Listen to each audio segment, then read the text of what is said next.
आज की जो वीडियो है वो पार्ट 2 है, the laws of love by Chris Prentiss.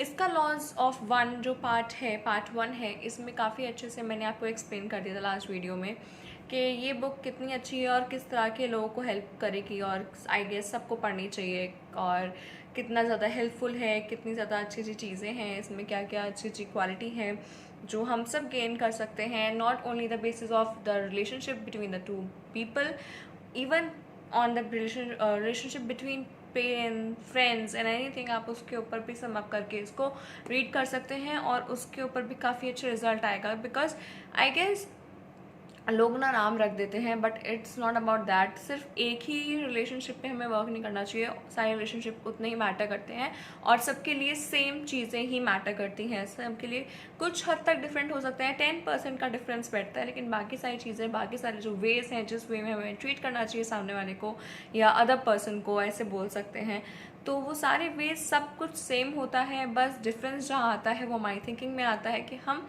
किसको ज़्यादा प्रायोरिटी, हम जब प्रायोरिटी सेट कर देते हैं तो डिफरेंस वहाँ आना शुरू हो जाता है, वहाँ से चीज़ें ख़राब होनी शुरू हो जाती हैं।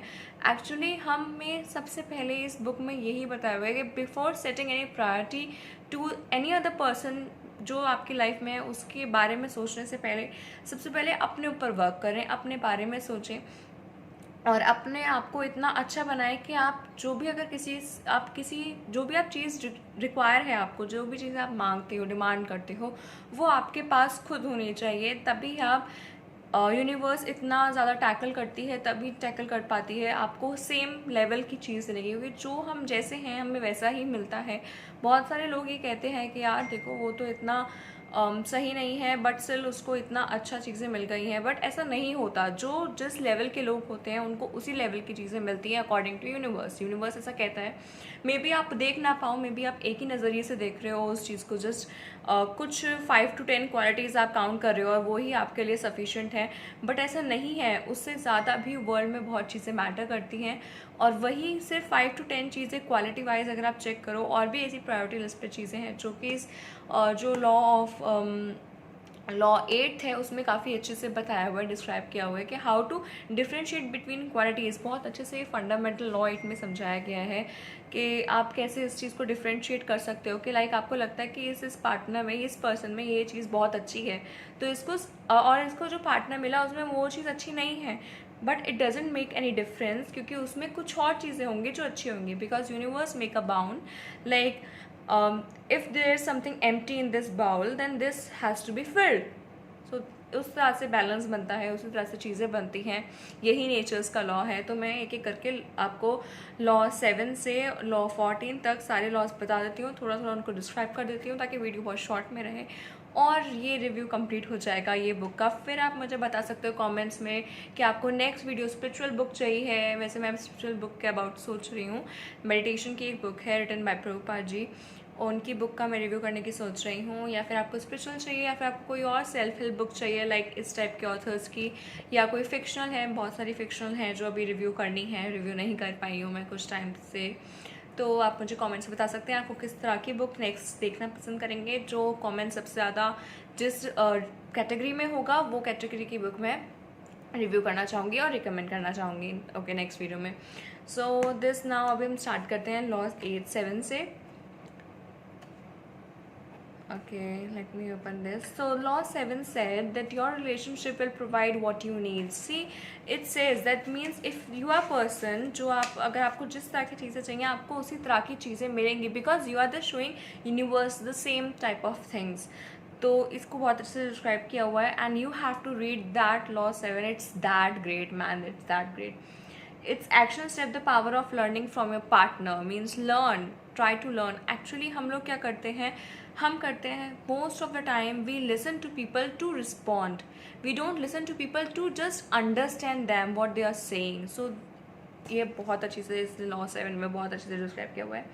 Then law 8 is if you would be loved, you're loved yourself means if you can't love yourself first then you can't expect this from other person। अगर तुम खुद ही अपने आप से प्यार नहीं करते, तुम्हें खुद ही अपने आप को डिसरिस्पेक्ट कर रहे हो, लाइक बहुत सारे लोग हैं अपने आप को फॉर ग्रांटेड लेने लगते हैं, अपने आप पे काम ही नहीं करते, दूसरों के पीछे भागते रहते हैं, किसी और चीज़ के पीछे भाग रहे हैं, नॉन लिविंग थिंग हो या लिविंग थिंग हो, किसी भी मैटर, मतलब किसी और पे इतना टाइम दे रहे हैं, अपने ऊपर नहीं दे पा रहे, तो डोंट थिंक कि सामने वाला इंसान भी तुम्हें उतना ही इम्पॉर्टेंट समझेगा जितना इम्पॉर्टेंट तुम अपने आप को समझ रहे हो.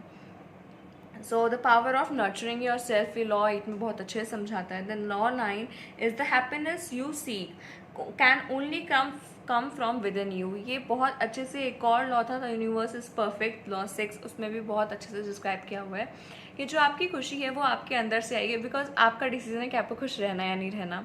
तो that's about the power of choosing to be happy. ये बहुत अच्छे से डिस्क्राइब किए हुए हैं. ये भाई तो ये मतलब लॉज ऑफ लव नाम रख दिया है इसका, बट आई गेस इसका नेम कुछ और भी हो सकता था. Okay, that's not my topic. Okay, so then we come to law 10. Law 10 says that your relationship will endure when you make it primary priority. Okay, हर रिलेशनशिप को आप प्राइमरी प्रायोरिटी दे दोगे, मतलब okay, let me explain this in a very good time. The power of priority is given here. So जैसे आप कुछ और काम कर रहे हो और अगर वो बाद में हो सकता है, if वैसे बाद में नहीं करना चाहिए, मतलब इतना इम्पॉर्टेंट नहीं है जिसकी कोई टारगेट लिमिट सेट ना हो, तो आप उस टाइम को थोड़ा सा शिफ्ट करके अपनी रिलेशनशिप को प्रायोरिटी दे सकते हैं. मतलब बहुत सारे लोग ऐसा करते हैं. I will explain. जैसे घर आते हैं काफ़ी जो लोग वर्किंग हैं या स्टूडेंट्स हैं, मेनली उनके साथ ये चीज़ें बहुत ज़्यादा होती हैं. घर आते हैं, अपने जो भी फैमिली मेम्बर्स हैं उनको इतना टाइम नहीं दे पाते, they just think about like give a rest time to them, और वो रेस्ट टाइम तब तक होता है जब तक वो नेक्स्ट डे स्टार्ट नहीं हो जाता. सीरियसली मैंने ये चीज़ एक्सपीरियंस की है. मैं जब कॉलेज से घर आती थी तो आई यूज़ टू बी लाइक बस बैठ जाओ, थक गए हैं, बहुत थक गए हैं, और मुझसे कोई बात मत करो, मुझे ज़्यादा बात नहीं करनी है, मुझे ज़्यादा इरिटेट मत करो, खाना खाना होगा तब बुला लेना. इस तरह से मैं रिएक्ट करती थी. And then I use to understand, मैं समझ में आया कि yes I am also liking, I am also think like कि कुछ मिस हो रहा है, कुछ मिसिंग है पूरे दिन में जो कंप्लीट नहीं हो पाता. पूरा दिन चल रहा है बट स्टिल वो कंप्लीट नहीं हो पाता. तब समझ में आया कि ओके इट्स इम्पॉर्टेंट. ठीक है, आप रेस्ट करना है आपको. ओके, कभी कभार दिन बहुत पिस्ड ऑफ हो जाते हैं, बहुत ज़्यादा, मतलब unbearable, like survived, just you just survive the day. तो इस तरह के दिनों में तो आप ऐसे कर सकते हो कि just you take a shower और जस्ट बी फ्रेशन अप, और फिर जाके आप अपने फैमिली मेम्बर्स से मिलो.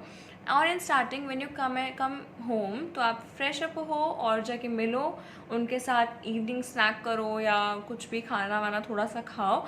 एंड देन जो रात के आवर्स है, मीन्स 9, 10, 8, 9, 10, वहाँ से आप अपना मतलब प्राइवेट टाइम आप शेयर कर सकते हैं अपने साथ. So then law 11 says that harmony strengthens, disharmony weakens. The power of gentle generosity. ये बहुत ज़्यादा इस पे वर्क करने की ज़रूरत है, स्पेशली सबको. ओके, सबको बहुत ज़्यादा, क्योंकि लोग जो हैं उनकी आजकल पिच बहुत हाई होती है वर्ड्स की. जिस पिच हाई की वजह से वर्ड्स की क्वालिटी कम हो जाती है. एंड इट्स टोल्ड, बहुत अच्छी तरह से बहुत बार समझाया हुआ है कि जब वर्ड्स की क्वालिटी कम हो जाती है तो वर्ड्स मैटर नहीं कर पाते. फिर वर्ड्स मैटर नहीं कर पाते तो आप मैटर नहीं कर पाते. That's the same thing. यही समझाया गया that harmony, if you are a very gentle kind of a person, then everything in your life is strengthened. And if you are a very harsh kind of a person, then you will feel more harsh, I guess. ये सही तरह से मैं कह सकती हूँ. Then law 12, an ideal relationship can only exist within complete trust. That's very important. Be transparent to each other, be very faithful, understanding. If there is something going wrong or there is something not going good, you will sense it if you are transparent. Otherwise you are just going with the flow, and the flow will leads you anywhere. It can lead you to the dig, it can lead you to the other part like a shore or something. The power of truth and trust explained in the laws 12. Then law 13, every action produces a result that is in exact accord with the action. And this is very known by all of us. हम सब जानते हैं हर action का same reaction होता है. That's what explained in law 13. बहुत अच्छे से एक्सप्लेन किया है. You have to read that law 13 for this. The power of small acts of kindness is very good. बहुत अच्छे से समझाया हुआ है. Law 14, you are the author of every next moment, and that's truth. The power of the next step. जो भी आप next step लेते हो, जो भी हम इवन स्टेप लेते हैं, वो हमारे फ्यूचर पे बहुत ज़्यादा डिपेंड करता है, हमारे फ्यूचर को बनाता है. हमारे फ्यूचर सब उस पर लाइक किसने बनाया फ्यूचर, किसने कौन लिख रहा है किस्मत. And it's truth. You are writing it by your own hand, by your own karmas, by your own steps. अगर आपको लग रहा है कि this can be a wrong step और इसमें बहुत डिफ़िकल्टी हो सकती है एंड फिर भी आपने वो स्टेप ले लिया है, तो उससे कैसे, उसके जो हर्डल्स हैं वो तो आएंगे. You have to face them. अगर वो स्टेप लिया है, इतना मुश्किल से लिया है और आपको पता है कि यहाँ ये चीज़ ऐसी ही है, then why are you just becoming irresponsible about that. उसको बीच में ही क्यों छोड़ देते. बहुत सारे लोग होते हैं, बहुत सारे टॉपिक हैं, बहुत सारे आर्टिकल्स मिल जाएंगे ऑनलाइन अवेलेबल हैं जिसमें ये बताया हुआ है कि लोग अपना कुछ प्रोसेस स्टार्ट करते हैं, कुछ चीज़ पे वर्क करना स्टार्ट करते हैं, दैन उसको छोड़ देते हैं बिकॉज दे थिंक कि it's not worthy to taking so much time. इतना सारा टाइम हम उस पर नहीं दे सकते. आप ये रिलेशनशिप के एग्जाम्पल पे भी ले सकते हैं. बहुत सारे लोग रिलेशनशिप स्टार्ट करते हैं, उसके बाद उन्हें बीच में छोड़ देते हैं जस्ट बिकॉज ऑफ कि बहुत टाइम टेकिंग हो रहा है, बहुत ओवर हो रहा है. अगर उसको जिस तरह से स्टार्ट किया है तो उस तरह की ही चीज़ें तो आपको मिलेंगी. You have to just become responsible about what is coming in your path. It's because आपकी ही वजह से वो चीज़ें हो रही हैं. इट्स नॉट ओनली अबाउट, बहुत लोग कहते हैं कि सिर्फ हमारी वजह से. अरे जो तुमने किया उसका तो तुम एटलीस्ट रिस्पॉन्सिबिलिटी लो. सामने वाला नहीं लेता. It's upon two them. वो एक्सरसाइज जो भी पर्सन है उस पर डिपेंड करता है. बाकी अपना तो आप पूरा करो. एटलीस्ट आपके मन में सेटिस्फेक्शन रहेगा that I have completed my all 100% work. So इतना ही था आज की वीडियो में. बट एक और मैं पॉइंट डालना चाहूँगी. अगर आपको ये बुक पसंद आए, वैसे मैं चाहती हूँ आप सभी ये रीड करें, जो भी सेल्फ हेल्प बुक्स रीड करते हैं, प्लीज़ ये बुक ज़्यादा रीड करें because I think this book is a very gem kind of book. इसको पढ़ने के बाद you will feel much better and I am working on it. मुझे तो लगता है कि हाँ, काफ़ी चीज़ें हैं. मैं गुस्सा थोड़ा सा जो मैं बहुत टाइम में एंगर इशूज़ वाली चीज़ें फेस कर रही थी ऑनेस्टली स्पीकिंग. तो इससे थोड़ा मुझे लगता है कि मतलब इससे पढ़ के समझ में आया कि why are becoming angry so much. अपने मूड को किसी और के मूड पे क्यों मतलब इफ़ेक्ट किया किसी और का mood. If you are like this, तो आप या तो जेंटली बता दो कि हाँ दिस इज़ हैपनिंग. बस चीज़ें सॉर्ट हो जाएंगी. गुस्सा होने की ज़रूरत ही नहीं है, एंगर दिखाने की ज़रूरत ही नहीं है.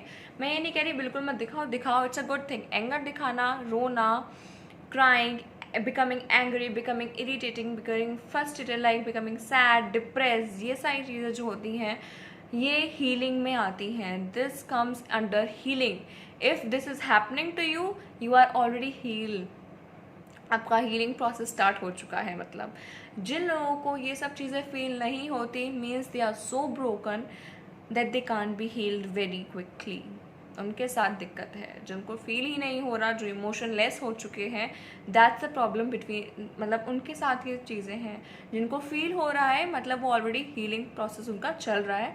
But I am not saying कि इतना भी हीलिंग प्रोसेस को मत बढ़ाओ that you will feel like बस सब पे बोझ और खुद पे भी बोझ और एनी अदर थिंग ब्ला ब्ला ब्ला. ओके, सो मैं एक और चीज़ आपको बताना चाहूँगी. ये तो वीडियो का रिव्यू ख़त्म हो गया है, थोड़ा सा लॉन्ग हो गया है वीडियो, बट स्टिल ओके. सो मैं स्टार्ट कर, मेरा जो बुक का जो चैनल का टाइटल है वो लिविंग फ्लेयर्स विद बुक्स है. And I want your suggestions कि मैं living flairs means lifestyle and with books means you know the books whole section is.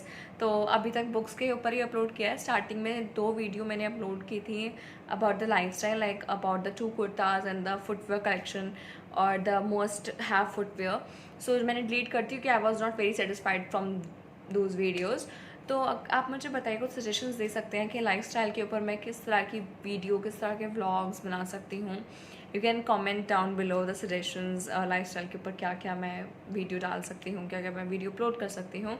I will really appreciate them all. So thanks for watching. If you like the video, and comment down all the things which I want you to comment. So hope you like this video, and if you haven't subscribed yet then subscribe. And ये मेरा Instagram handle है, अगर अभी तक follow नहीं किया है तो please go and follow, because मैं उस पर सारी अपडेट्स डालती हूँ. कुछ और भी चीज़ें हैं, मोटिवेशनल कोट्स and all सब डालती हूँ. तो please like, share, subscribe and follow my Instagram handle. Thanks for watching. Ta-da.